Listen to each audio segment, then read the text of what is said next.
하나님 말씀은 다니엘서 5장 25절부터 28절까지입니다. 기록한 글자는 이것이니 곧 메네메네 우바르시니라. 그 뜻을 해석하건대 메네는 하나님이 이미 왕의 나라의 시대를 세워서 그것을 끝나게 하셨다 함이요. 27절의 대겔은 왕이 저울에 달려서 부족함이 되었다 함이요. 28절에 베레스는 왕의 나라가 나뉘어서 메대와 바사 사람에게 준받되었다 함이니이다. 여러분, 하나님은 각 사람을 저울로 달아보신다는 것을 아십니까? 오늘 본문 27절은 행위로 달아보는 저울이라고 할 수가 있습니다. 27절의 대겔은 왕이 저울에 달려서 부족함이 되었다 함이오. 그러니까 대겔은 무게를 달다라는 뜻으로 하나님의 공의의 저울에 달아보니 미달되어 멸망시킬 것이라는 뜻입니다. 우리 역시 하나님께서 우리의 행위를 저울에 달아보신다는 것을 잊지 말아야 할 것입니다. 만약 우리의 믿음과 행위를 저울에 달아보신다면 미달되는 자들이 참 많을 것입니다. 저는 참 두렵습니다. 그것은 우리 자신 스스로가 더 잘 아실 것입니다. 여기에서 벳살살 이름의 뜻은 벨은 바벨론의 신입니다. 그러니까 벨이여 지켜주소서입니다. 바벨론 신이여 지켜주소서 이 말입니다. 벳살살은 느부갓네살의 손자입니다. 나보니두스의 장남이며 바벨론의 마지막 왕이 됩니다. 그리고 벳살살의 아버지 나보니두스가 바사와의 전쟁을 위해서 출병하면서 벳살살을 섭정왕으로 세웠습니다. 주전 539년 10월 10일에 바사왕 고레스가 바벨론 성을 함락시킬 때에 벳살살은 죽임을 당하게 됩니다. 이 교만한 벳살살 왕은 5장 1절에서 보면 긴 1,000명을 위하여 잔치를 성대하게 열었다고 합니다.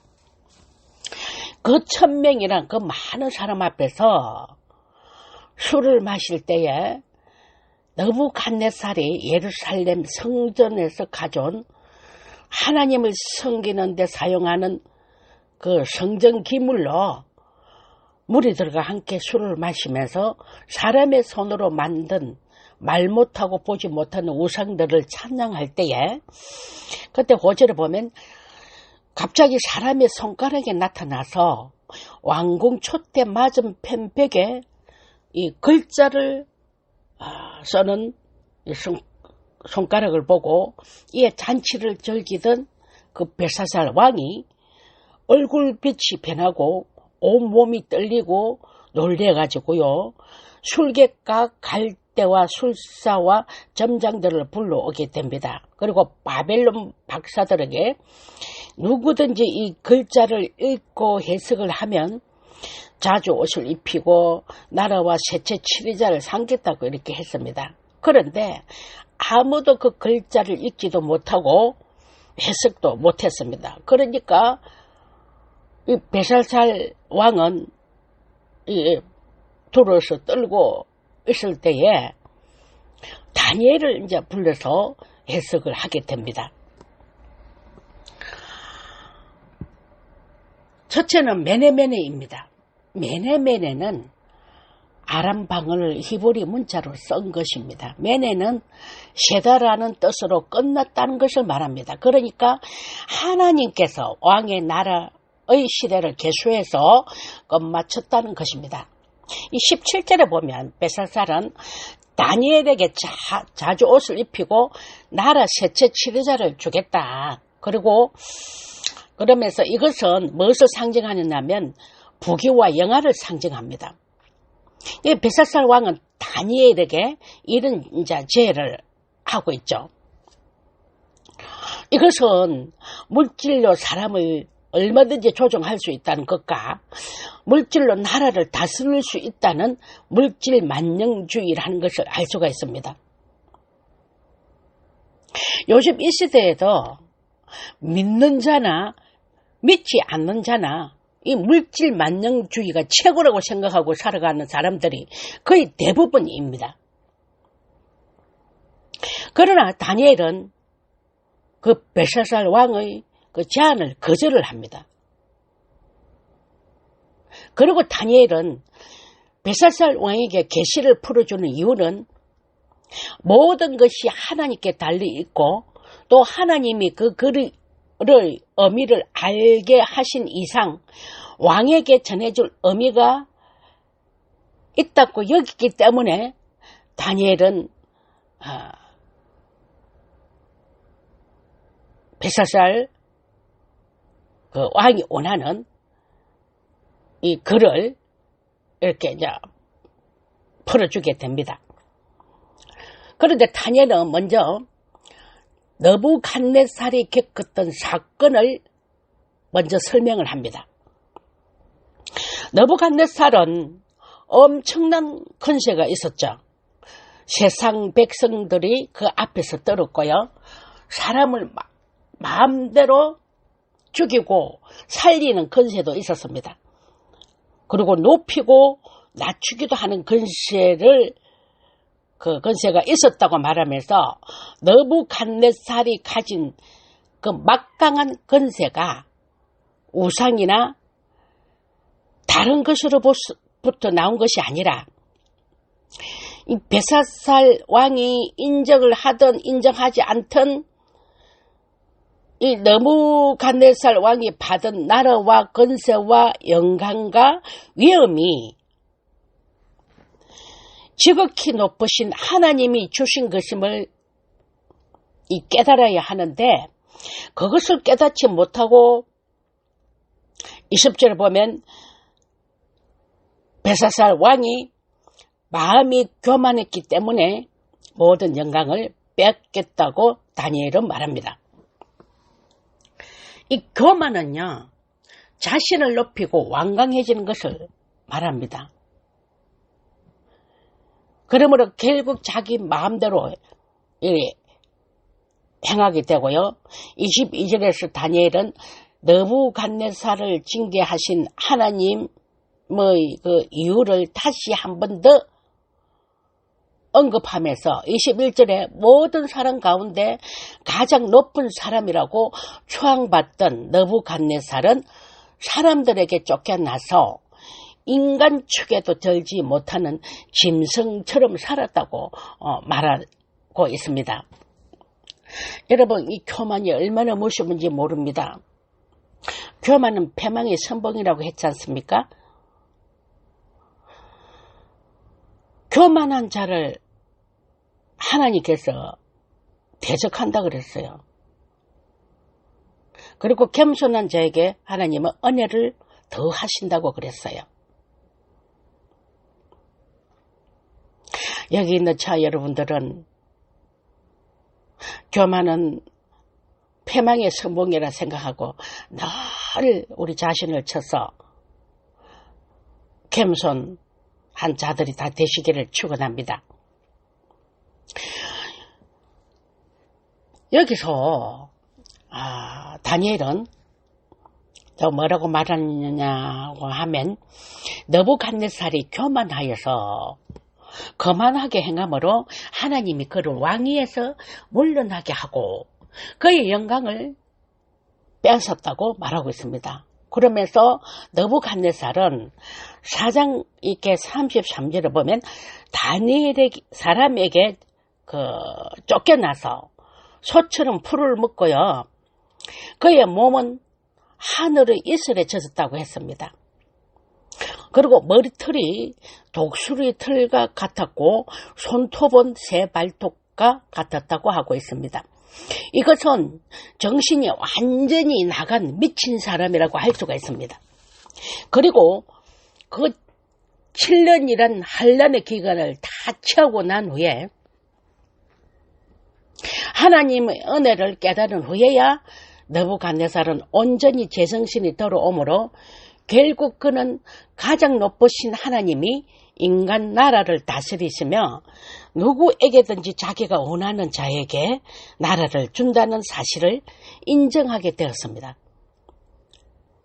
이 느부갓네살은 지극히 높으신 하늘의 왕이 나라와 권세를 빼앗기도 하시고 다시 주실 수도 있음을 깨달은 이 느부갓네살은 하나님을 찬양하면서 왕권과 나라가 아무리 막강하여도 순식간에 피하고 사라질 수 있다는 깨달음을 얻으므로 오직 영원한 것은 지극히 높으신 하나님 나라밖에 없고 하나님이 왕을 세울 수도 있고 폐할 수도 있음을 온 백성에게 알게 했습니다. 그러면서 다니엘은 벨사살 왕이세요. 왕은 이 모든 일을 알고도 겸손하게 자신을 낮추지 않고 오히려 하늘의 주를 거역하여 성전 그릇을 가져다가 기빈들과 왕의 아내와 첩들과 함께 그것으로 술을 마시고 사람들이 손으로 만든 보지도 못하고 듣지도 못하고 아무것도 알지 못하는 우상들을 찬양하였다는 것입니다. 그러면서 왕이 살고 죽는 문제와 왕이 행하는 모든 일을 결정하시는 하나님에게는 영광을 돌리지 않았다고 말하고 있습니다. 그리고 하나님이 그 손가락으로 이 글을 쓰게 하신 기록한 글자는 메네메네 데겔 우바르신입니다. 그러면서 그 뜻을 해석을 합니다. 메네는 수를 센다는 말이고 이것은 왕이 통치하는 날 수를 하나님이 세워서 이미 그것을 끝나게 하셨다는 것을 가리킵니다. 데겔은 저울에 단다는 말인데요. 왕이 하나님의 저울에 달린 결과 부족함이 되었다는 것을 말합니다. 그리고 우바르신은 나눈다는 뜻입니다. 이것은 왕의 나라가 나뉘어져서 메대와 바사 사람에게 주어질 것을 가리킵니다. 이렇게 다니엘이 해석을 합니다. 여기에서 세다라는 뜻의 메네는 끝났다로 번역할 수가 있는데 다니엘은 이것을 하나님이 이미 왕의 나라 시대를 세워서 그것을 끝나게 하셨다고 해석을 합니다. 그리고 데겔은 왕을 저울에 달아보니 부족함이 되었으므로 이 베레스는 뭐냐면 반이잖아요. 왕의 나라가 나뉘어서 메대와 바사 사람에게 나누어 주신다고 하십니다. 이렇게 말합니다. 그리고 이것은 벨사살 왕과 바벨론 왕국의 멸망을 선언하는 것이 분명합니다. 그리고 하나님은 바벨론 왕의 왕권을 끝내시고 다른 나라 다른 왕에게 바벨론을 넘기심으로 하나님이 왕을 세우기도 하시고 폐하기도 하시는 분임을 드러내고 있습니다. 이 다니엘은 벨사살 왕에게 느부갓네살 왕이 7년 동안 교만하였다가 큰 벌을 받아서 미친 생활을 하고 회개할 때에 다시 제정신으로 돌아와가지고 하나님을 찬양하였던 그 사장의 그 말씀을 알면서도 하나님의 말씀을 안 듣고 교만하여 하나님 대신 우상을 찬양하고 하나님의 성물을 모욕하고 멸시하다가 결국 메네메네가 된 것입니다. 라고 이렇게 말합니다. 그 다니엘은 이미 왕의 나라를 세워서 그것을 끝나게 하셨다는 것을 말하면서 오늘날에도 하나님을 알면서도 하나님을 경외하지 않고 하나님을 두려워하지 않으면서 하나님을 멸시할 때에 메네메네의 저주가 그 사람에게 임하게 된다는 것을 말할 수가 있습니다. 여러분, 메네는 하나님이 이미 왕의 나라의 시대를 세워서 그것을 끝나게 하셨다 함이로라는 말씀입니다. 우리는 이 말씀을 생각하면서 두렵고 떨림으로 하나님을 경외하며 늘 겸손한 자들이 다 되었으면 합니다. 두 번째, 대결이란 무게를 달다라는 뜻입니다. 왕이 저울에 달려서 부족함이 되었다는 뜻이죠. 그럼 여러분, 인간의 저울을 한번 생각해 보십시다. 인간의 저울은 어떻습니까? 물질이 얼마나 되나를 한번 달아볼 겁니다. 또 학력을 달아봅니다. 그리고 좋은 직장을 달아보고요. 집이 좋은 집이냐 안 좋은 집이냐 그것을 달아볼 겁니다. 무슨 차를 타고 다니는 것을 달아보고요. 잘 나가는 남편이나 자녀를 이렇게 들을 달아보고요. 애모까지 달아보는 그 눈에 보이는 것을 달아보는 것이 인간이 재는 저울입니다. 이 인간이 재는 저울 때문에 그 저울에 자꾸 미달이 된다면 얼마나 많은 사람들이 상처를 받는지 모릅니다. 그러나 하나님은 공의의 저울에 우리를 달아본다는 것입니다. 만약 저울에 달아서 미달되면 메네메네 테겔 오바레신처럼 된다는 뜻이죠. 오늘 본문 27절에 보면 공의의 저울, 행위로 달아보는 저울이라고 할 수가 있는데요. 느부갓네살이나 벨사살이 하나님으로부터 심판을 당하는 이유는 단 하나입니다. 뭐냐? 하나님을 인정하지 않고 인간의 힘으로 모든 것을 이룰 수 있다는 교만 때문이었습니다. 이것은 아주 자기중심적이며 이런 사고방식은 교만의 근원이라고 할 수가 있습니다. 데겔, 즉 벨사살 왕을 저울에 달아보니까 심히 부족한 자가 된 그 미달 됐던 것을 말씀해서 알 수가 있습니다. 이 사무엘상 2장 3절에 보면요. 심히 교만한 말을 다시 하지 말 것이며 오만한 말을 너희 입에서 내지 말지어다. 여호와는 지식의 하나님이시라 행동을 달아보시느니라. 하나님은 오늘 지금 이제 사무엘상 2장 3절의 말씀대로 사람의 행동을 달아보신다고 하셨습니다. 욥기 31장 5절 6절을 보면요. 언제 나의 행위가 허탄하였으며 내 발이 게으르에 빨랐던가. 그러하였으면 내가 공평한 저울에 달려서 하나님이 나의 정직함을 아시게 되기를 원하노라 하고 말씀하고 있습니다. 여기서 뭐라 그러냐면 욥이 그러잖아요. 하나님의 공평한 저울에 달려서.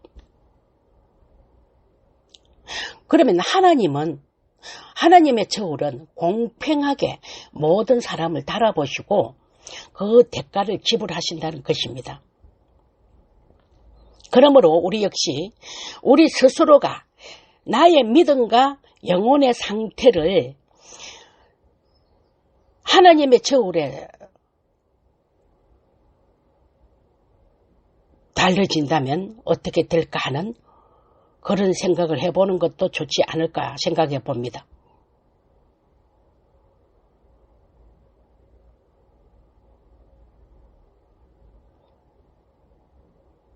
하나님의 공의에 저울에 달려진다면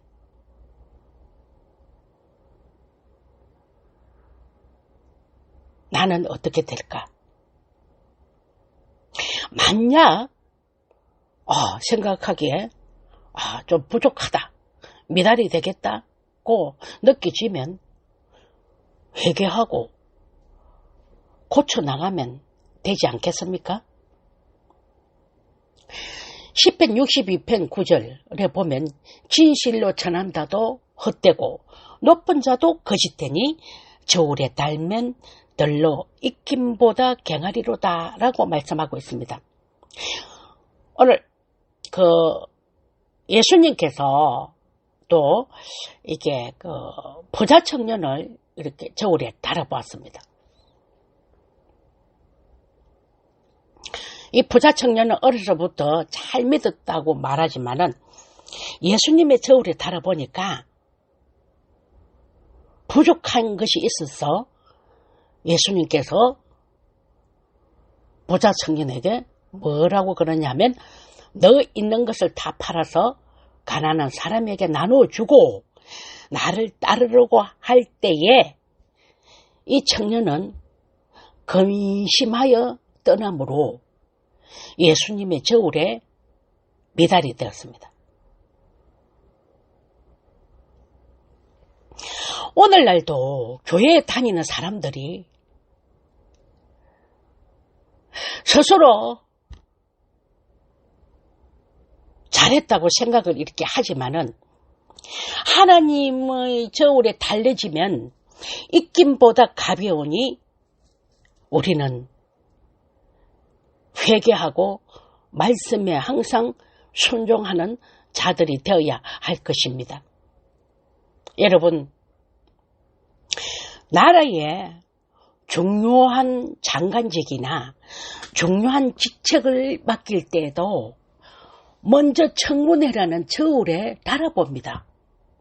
만약 그들에게 문제가 있고 부족함이 나타나면 난리가 납니다. 된다 안 된다 하는 말이 나오고요. 문제가 많은 사람은 끝내 미달되어서 결국 올라갈 수가 없습니다.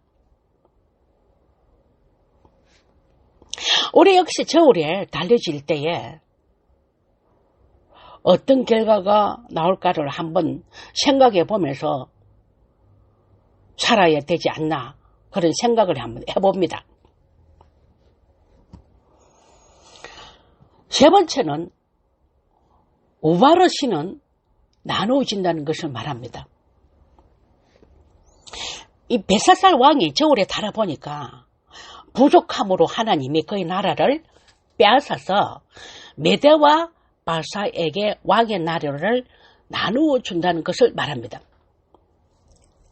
여러분, 하나님은 온 우주를 주관하시고요. 세상 나라의 왕자를 누구에게 언제까지 줄 것인가를 결정하신다는 것을 본문에서 보여주고 있습니다. 알고 보면 인간의 눈에 보이는 통치자는 결국 하나님의 손에 들린 도구에 불과합니다. 그리고 세상의 모든 나라와 통치자들은 하나님의 섭리와 주권 안에서 그 건설을 누리고 있다는 것을 인정해야 합니다.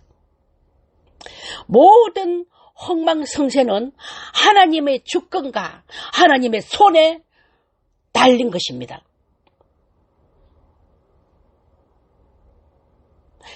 벳사살 왕은 그날 밤에 하나님 말씀대로 아수도로 침투하여 성을 점령한 메대 바사군에게 죽음을 당하고 바벨론은 메대와 바사 나라로 둘로 나누어지는 바벨론은 완전히 나라가 망하는 역사가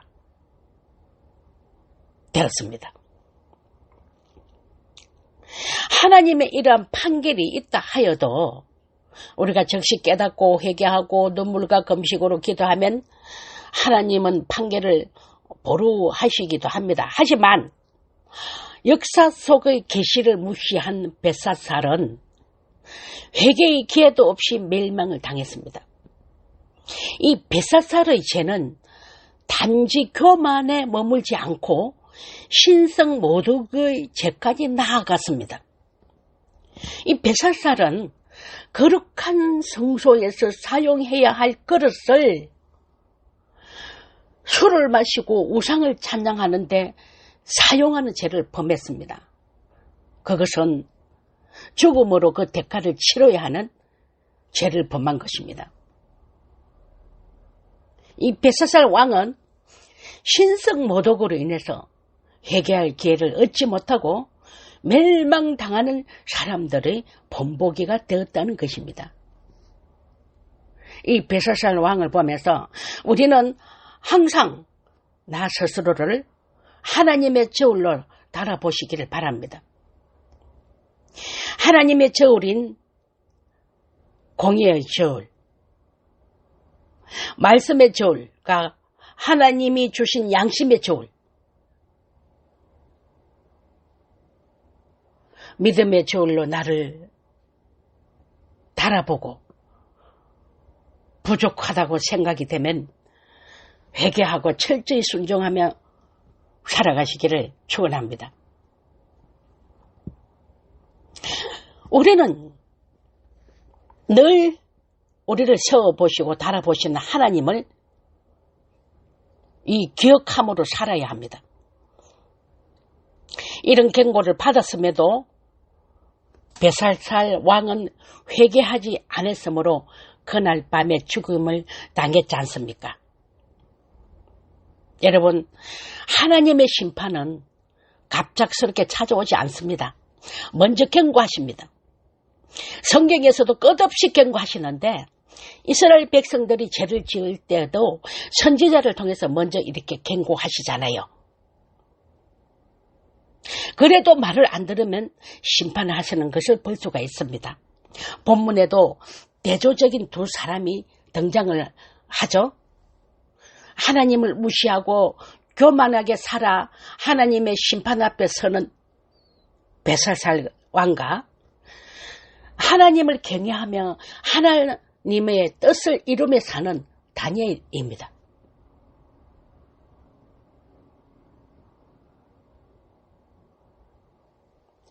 우리는 이 다니엘처럼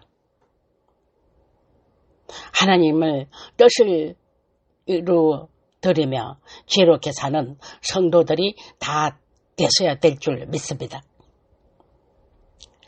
노아 때나 롯 때나 먼저 하나님은 경고를 하셨습니다. 예수님께서도 마지막 때에 비유를 들어 경고를 하셨습니다. 그러면서 뭐라고 하셨습니까? 깨어 있으라고 말씀하셨습니다. 이러한 경고를 받았음에도 회개하지 않고 깨어 준비하지 않아서 심판받는 것은 전적으로 우리의 책임이라는 것을 알아야 됩니다.